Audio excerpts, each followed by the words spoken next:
신앙의 명문가를 세우려면 오늘 말씀 제목입니다. 여러분, 세상에서 가장 어리석은 사람은 이런 사람이에요. 남들이 다 복을 받는데 자기 혼자 망하고 자기 혼자 죽는 거예요. 그러나 반대로 가장 지혜로운 사람은 다 망하는데 자기는 살아남고 자기는 복을 받는 사람이에요. 어떤 사람이 되고 싶냐고 묻는 게 더 이상하죠. 그러면 이 가장 복을 받은 사람, 가장 지혜로운 사람이 되려면 어떻게 하면 좋으냐? 오늘 우리가 읽은 말씀에 보면요, 두 사람이 대조되어 나타나고 있어요. 그래서 이 지혜로운 사람 옆에 서 있음으로써 더 어리석어 보이고 더 비참해 보이는 한 사람인데, 그 사람을 우리의 반면교사, 타산지석으로 삼아서 여러분 모두가 복된 사람 되시기를 축원합니다. 아멘. 여리고 전투는 엄청난 기적의 사건인데, 그 큰 기적의 사건 안에 비하인드 스토리가 있어요. 두 사람의 개인적인 이야기가 들어있는데, 첫 번째 사람은 이미 우리 지난주에 본 대로 기생 라합입니다. 그 사람의 이야기는 제가 창녀 왕족이 되다, 그런 제목으로 지난주에 말씀드렸잖아요. 혹시 기억하고 싶으면 유튜브에서 다시 볼 수 있겠고요. 그리고 여호수아 2장에서 이야기한 그 사건이 쭉 진행돼서 이제 오늘 읽는 6장에 와서 그 라합 이야기가 완성이 됩니다.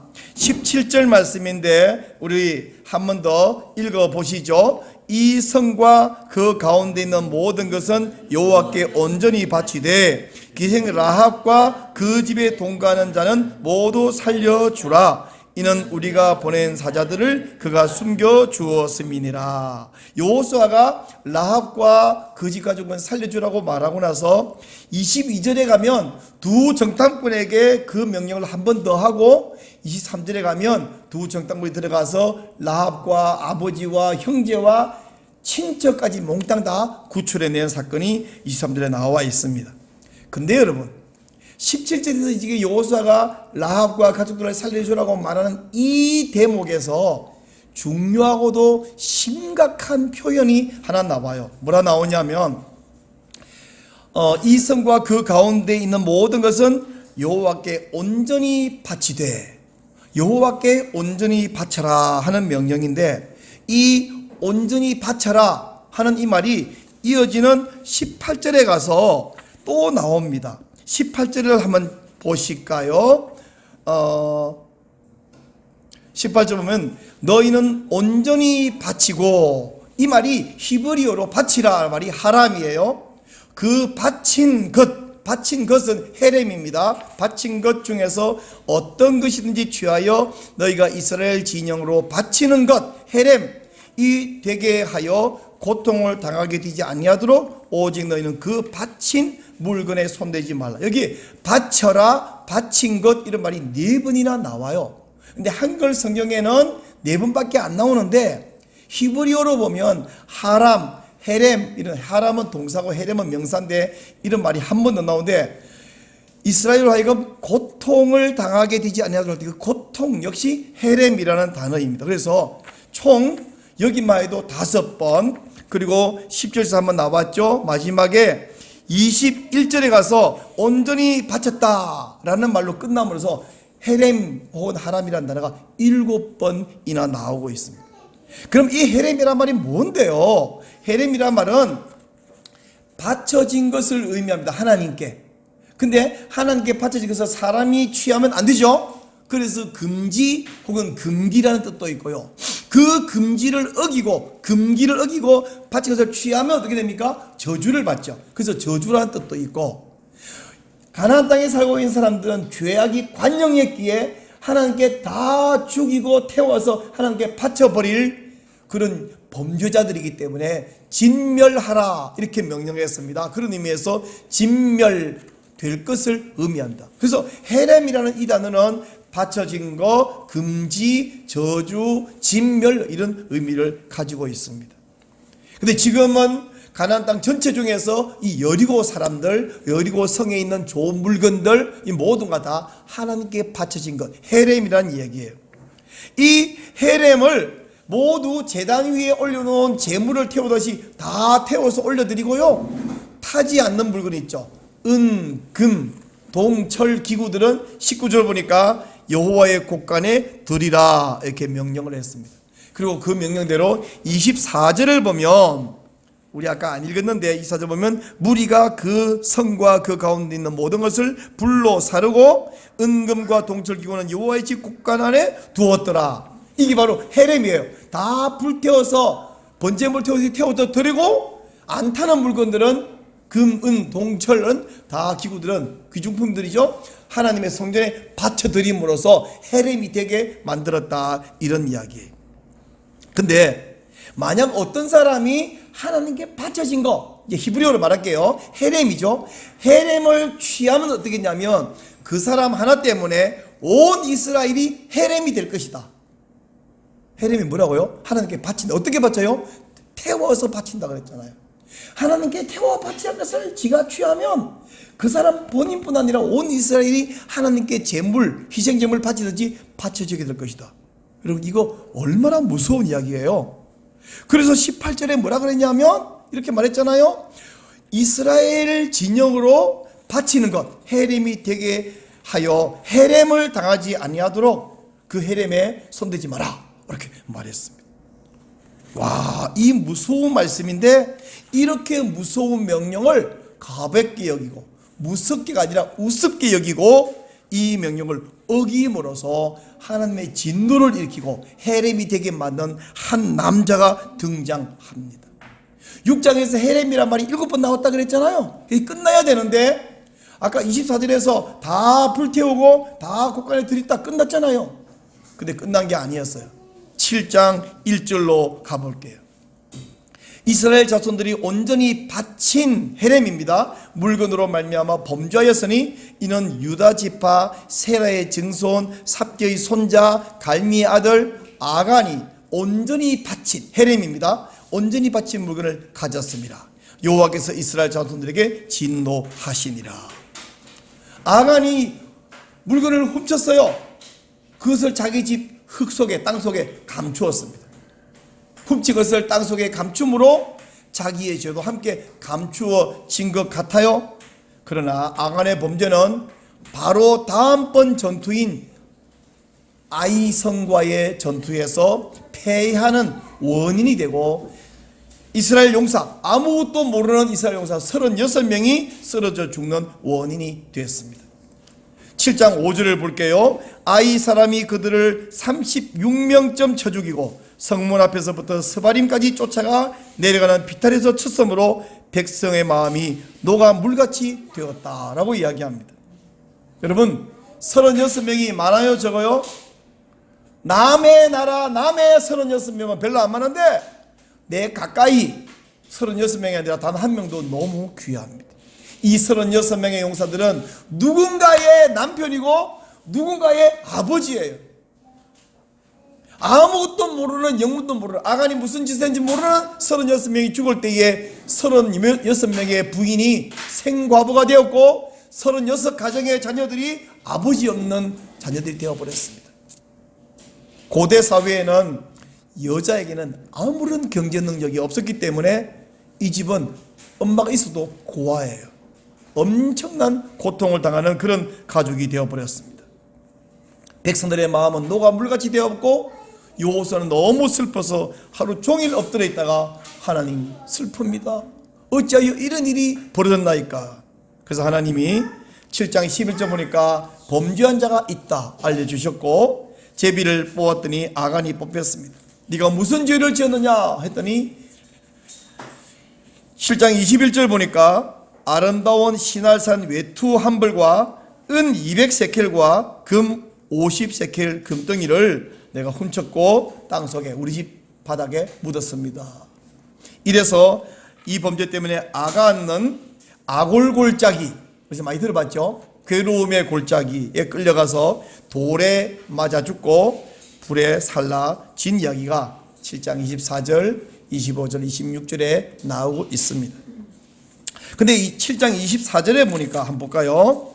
7장 24절에 보면 제가 읽어볼게요. 여호수아가 이스라엘 모든 사람과 더불어 세라의 아들 아간을 잡고 그 은과 그 외투와 그 금덩이와 그 다음이 중요합니다. 그의 아들들과 그의 딸들과 그의 소들과 그의 나귀들과 그의 양들과 그의 장막과 그에 속한 모든 것을 이끌고 아굴 골짜기로 가서, 자, 아간뿐 아니라 그의 아들들, 딸들, 그의 소유물 다 끌고 아굴 골짜기로 갔는데, 아간을 온 백성들이 돌로 쳐 죽이고 불에 살라버리고 그리고 돌무더기로 덮어버렸다고 했는데, 아간과 그것들이라고 했는데 그 그것들 속에 가축과 소유물, 장막만 포함되는지 그 자녀들, 가족까지 다 포함됐는지에 대해서는 해석학상에 논란이 좀 있어요. 그러니까 명확하지 않다는 거죠.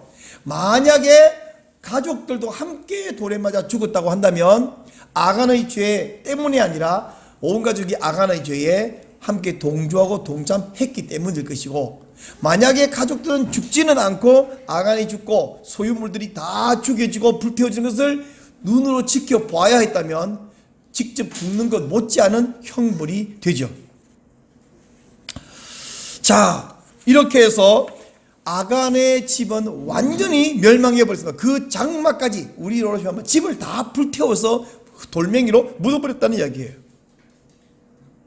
여러분, 멸망하는 여리고성에서 두드러지는 두 사람, 여리고에 속해 있었기에 죽고 망해야 되는 라합과, 근데 살아남았는데, 축복받은 이스라엘, 지금 막 승리의 승리를 연전연승을 할 그 이스라엘에 속해 있고 유다 지파의 유력한 사람이었던 아간, 여러분 저 쫄병이었으면 그거 등이 훔칠 수 있었을까요? 아니에요. 요즘으로 치면 중령 대령 이상 돼야 그런 일이 가능하단 말이죠. 2등병 더 못합니다. 1등병은 상당히 유력한 족장이 이런 일을 해서 완전히 망해버린데, 이 두 사람은 너무나 큰 대조를 보여주고 있는데 이걸로 끝이 아닙니다.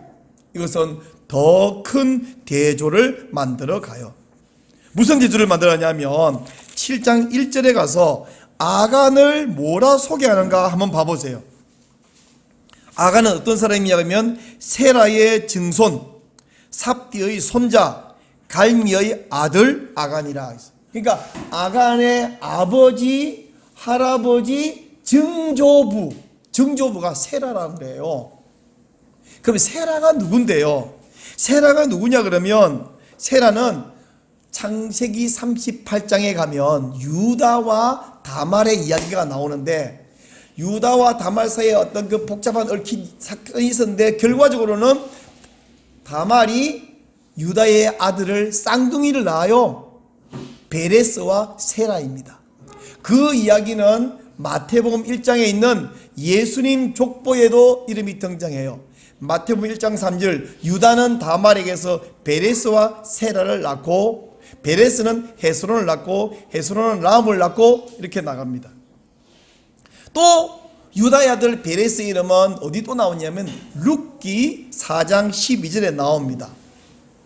자, 보아스가 룻과 결혼할 때에 베들레헴 모든 사람이 이 보아스와 룻을 축복하면서 이렇게 말합니다.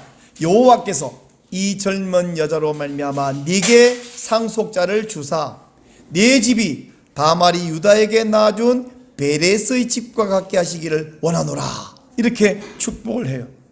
자, 룻과 결혼한 보아스, 이 보아스가 누구냐면 라합과 살몬이 결혼해서 낳은 아들이 보아스예요. 다 거꾸로 말하면 보아스의 어머니가 여리고 기생이었던 그 라합이란 이야기입니다.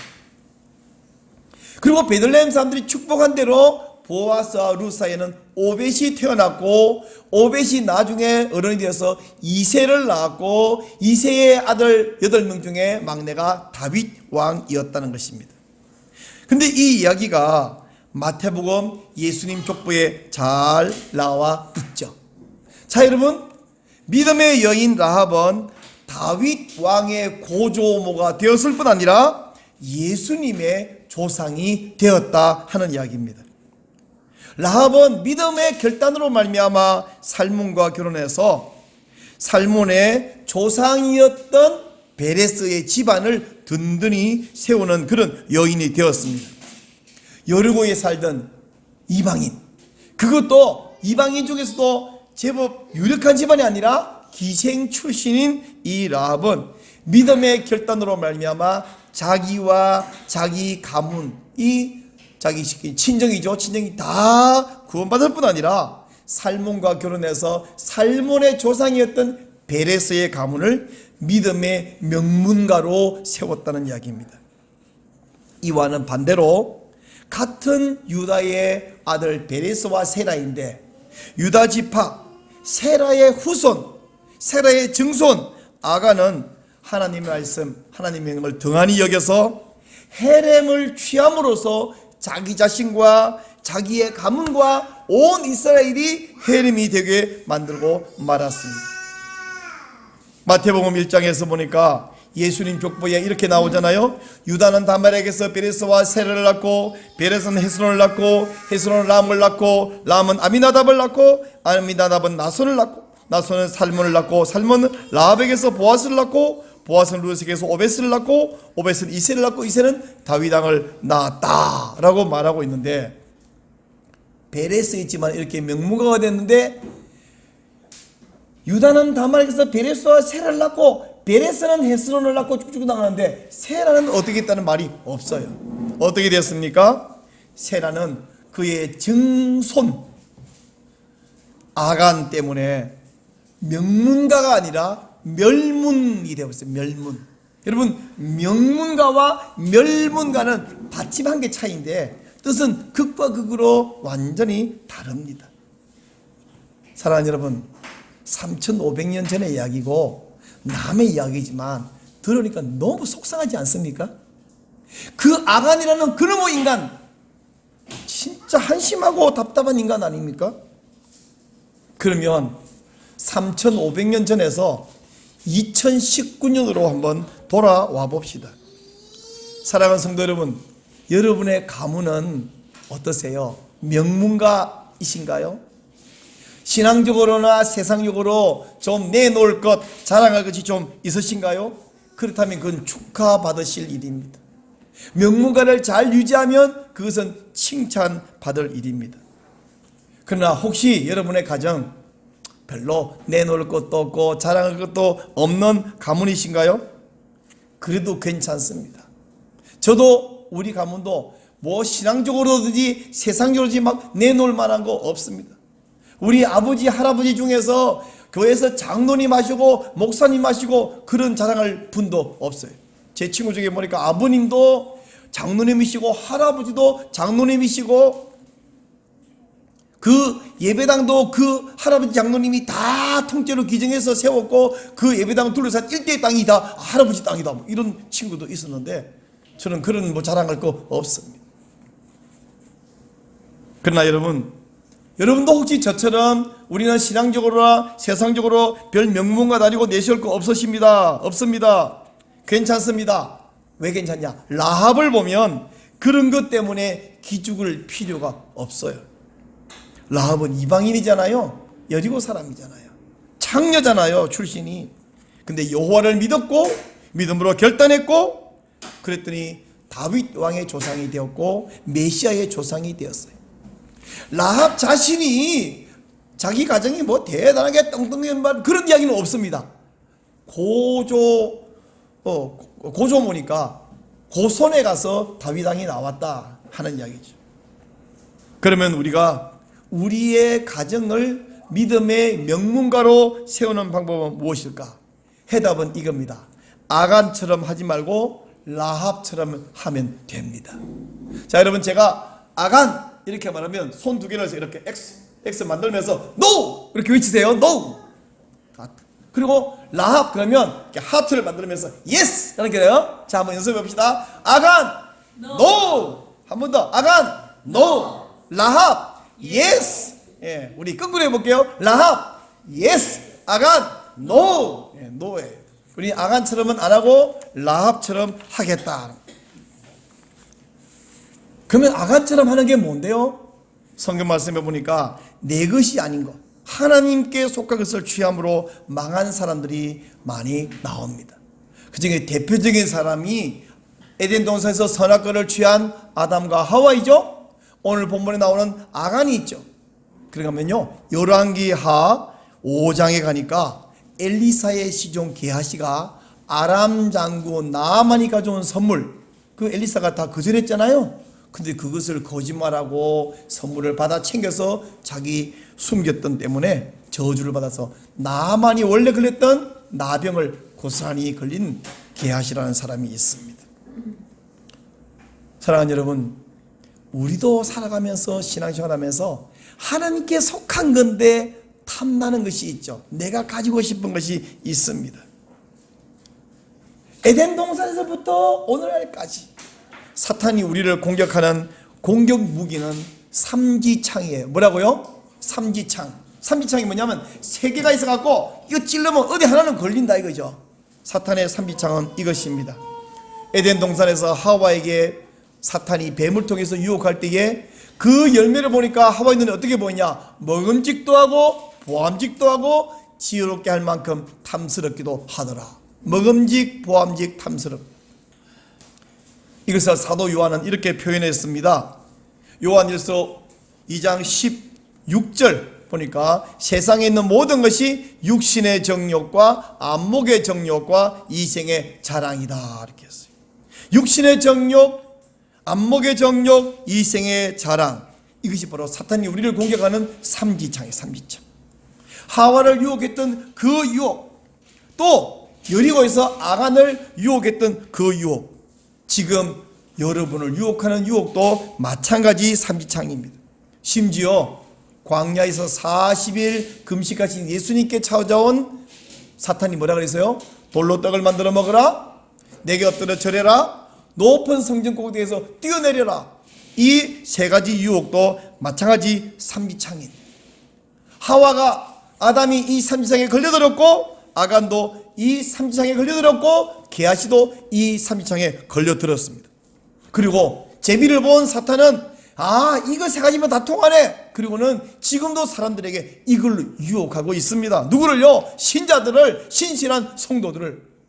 아간도 이러기 전에는 신실하게 보인 사람이었었어요. 게하시도 그러기 전에는 신실한 엘리사의 종이었어요. 그러니까 엘리사가 데리고 있었죠. 여기에 걸려들었습니다. 그럼 어떻게 하면 좋으냐? 이 삼계창에 우리는 찌르면 어디 하나 걸려든다. 꼼짝 못하고 게하시도 걸려들었고 아간도 걸려들었고, 아니 아담 하와부터 걸려들었는데 우리 어떻게 하면 좋으냐? 방법이 하나 있습니다. 확실한 무기가 있습니다. 이걸 막아내는 무기는 오로지 하나님 말씀, 성경 말씀인 줄로 믿으시기 바랍니다. 아담 하와도 아간도 왜 거기 걸리느냐면 하나님 말씀을 등한히 있기 때문이에요. 하나님 말씀을 시시하게 여기고 대충 기억하고 잊어버렸고 명심하지 않았고 지키지 않았기 때문에 사탄에게 동조하고 말았습니다. 반면에 우리 예수님은 말씀을 생명처럼 여기고 외우고 기억하고 있었고 그대로 지켰기에 사탄이 유혹할 때 안 된다 마귀야, 여호와께서 이렇게 말씀하셨다, 기록되기를 이렇게 말씀하셨느니라 하나님 말씀으로 물리쳤습니다. 오늘도 사탄은 우리를 같은 방법으로 유혹해 와요. 우리들은 야 이거 좋아 보이지 않니? 이거 가지면 너무 행복할 것 같지 않니? 이거 너무 편리할 것 같지 않니? 이거 너 가져. 우리에게 유혹하는 해례면 뭘까요? 여러 가지로 하지만 그 중에 대표적인 것은, 대표적 선악과는 저는 11조와 주일 성수가 대표적인 것이라 생각합니다. 우리 수입의 10분의 1은 하나님의 것이죠. 11조는 이제 신약 시대는 다 끝났고 구약의 모세 율법에만 속한 것이다, 그렇게 주장하는 사람 거짓말입니다. 모세 율법이 주어지기 500년 전에 아브라함도 11조를 드렸습니다. 또한 일주일 7일 가운데 한 날은 주님의 날, 하나님의 날이에요. 구약시대의 안식일은 하나님을 위해서 이 날은 아무것도 안 하고 쉰다, 이게 안식일 지키는 방법이었다면 우리 신약시대의 이 날은 안 하는 날이 아니라 하는 날입니다. 뭘요? 주님의 날, 주일입니다. 주님을 위해서 이 날을 사용하는 걸. 그러니까 주님을 위해서 어떻게 사용할 것이냐, 예배 드리는 것이 기본이고 그 다음에 이것을 주님을 위해 뭐 할 것인가를 우리 생각을 많이 필요합니다. 초신자가 신앙생활을 시작한 이후에 믿음이 자라서 11조를 하고 주일을 성수하면 이제 이분은 자립적인 신앙생활이 되는구나. 그때부터 집사로 세웁니다. 통상 세례받고 2년 정도 되면 그런 상황이 되죠. 집사로 세워요. 이 집사라고 하는 계급을 얻는다는 것이 아니라 이분은 이제 초신자를 벗어났다. 정상적인 신앙생활을 한다. 그리고 교회에서 어떤 일을 맡기면 세속적으로가 아니라 신앙적으로 말씀으로 처리를 할 것이다. 이 단계가 왔다는 것이 집사로 세우는 것입니다. 그러면 11조하고 주일성수만 하면 되냐? 아니, 그건 기본이고 이제 정상적인 신앙생활은 출발이고 이제부터 모든 판단을 하나님 말씀 표준으로 하는 거예요. 라합처럼 믿음의 결단도 하고요, 적극적인 헌신도 해야 합니다. 라합은 곧 사라져 없어질 세상을 사랑하지 않고 다가오는 하나님 나라에 헌신했어요. 그래서 사도 요한일서 2장 15절에서 이렇게 말합니다. 같이 한번 읽죠. 이 세상이나 세상에 있는 것들을 사랑하지 말라. 누구든지 세상을 사랑하면 아버지의 사랑이 그 안에 있지 아니하니라. 이렇게 믿음으로 결단하고 헌신할 때 하나님께서 여러분과 여러분의 가문에 라합과 같이 복을 주실 줄 믿습니다. 그럴 때 여러분의 가정이 믿음의 명문가가 될 수 있을 것입니다. 제가 서두에서 말씀드렸잖아요. 가장 어리석은 사람이 있고 가장 복받은 지혜로운 사람이 있다. 우리 누구나 그런 어리석은 사람이 아닌 복받은 사람이 되기를 원하고 되셔야 하죠. 뻔히 보면서 따라가지 못한다면 그만큼 답답한 일도 없습니다. 여러분, 하나님 말씀을 귀히 여기고 든든히 붙잡음으로써 사라져버릴 세상 유혹에 빠지지 않고 여러분 자신도 하나님께 붙들려서 쓰임받으며 여러분의 가문이 대대로 쓰임받는 그런 믿음의 명문가가 되시기를 바랍니다. 지금이 우리가 막 신앙적으로 또 세상적으로 내놓을 명가이면 좋겠지만 그러든지 그렇지 못하든지 그게 중요한 게 아니고요, 지금 여러분의 결단과 헌신으로 믿음의 명문가를 세우는 것이 중요합니다. 이러한 은혜와 이런 복이 충만하시기를 축원합니다.